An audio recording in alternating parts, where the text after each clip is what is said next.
చూస్తున్నారు తెలంగాణ సమాచార్. కోరుట్ల మార్చి 15 జగిత్యాల జిల్లా మెటుపల్లి పట్టణంలో ప్రపంచ వినియోగదారుల దినోత్సవం సందర్భంగా ఈరోజు రిటైర్డ్ ఉద్యోగస్తుల సంఘ భవనంలో న్యాయ విజ్ఞాన సదస్సు జరిగింది. ఈ కార్యక్రమానికి ముఖ్యంతిథిగా senior civil judge Shri Nageswara Rao పాల్గొన్నారు. ఈ సందర్భంగా ఆయన మాట్లాడుతూ వినియోగదారులు చట్టాలను ఉపయోగించుకోవాలని, వినియోగదారులు మోసపోకుండా జాగ్రత్తలు తీసుకోవాలని, ఒక ₹100 వస్తువులు కొంటే తప్పకుండా రసీదులు తీసుకోవాలని, ఏవైనా మోసాలు జరిగితే కోర్టులను మరియు వినియోగదారుల ఫోరంలలో కేసులు వేసి లబ్ధి పొందవచ్చని ఆయన తెలిపారు.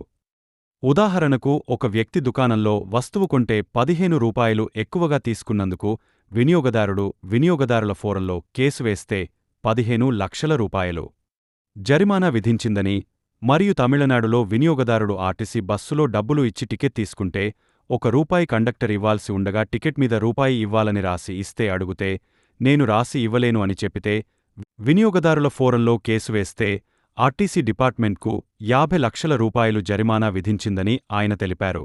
ఉద్యోగస్తులు ప్రజలకు చట్టాల పట్ల అవగాహన కల్పించాలని ఆయన తెలిపారు.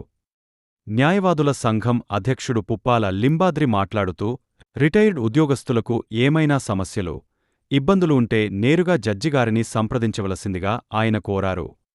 ఈ కార్యక్రమంలో న్యాయవాదుల సంఘం అధ్యక్షుడు పుప్పాల లింబాద్రి, సెక్రటరీ వేణుగోపాల్, న్యాయవాదులు వెంకటస్వామి, శంకర్రెడ్డి, శేఖర్, రిటైర్డ్ ఉద్యోగస్తుల సంఘం అధ్యక్షుడు రాజేశ్వరరావు, కార్యదర్శి నందగోపాల్, న్యాయవాదులు జెడి సుధాకర్, రాజేందర్, రాజేశ్వర్ గౌడ్, గంగాధర్, మహేష్, వేణు, ప్రశాంత్ రిటైర్డ్ ఉద్యోగస్తులు వినియోగదారులు పాల్గొన్నారు. అందులో భాగంగా మన భారతదేశంలో కూడా మనము ఈ కన్స్యూమర్ ప్రొటెక్షన్ గురించి ఆలోచించాం. ఇందాక మన న్యాయవాదులు చెప్పినట్టుగా యుఎన్ఓ సదస్సుల నుంచి కూడా మనము దీని ఒక ఎజెండాగా పెట్టుకొని 1986లో 1986లో ఫస్ట్ చట్టము మనం ఏర్పాటు చేసుకున్నాం. కన్స్యూమర్ ప్రొటెక్షన్ యాక్ట్ అని 1986లో ఏర్పాటు చేసుకున్నాం.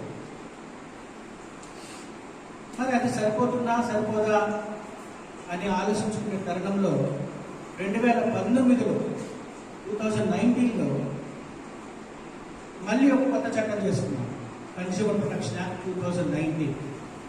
మరి పాత చట్టం ఉంది కదా, కొత్త చట్టం ఎందుకు?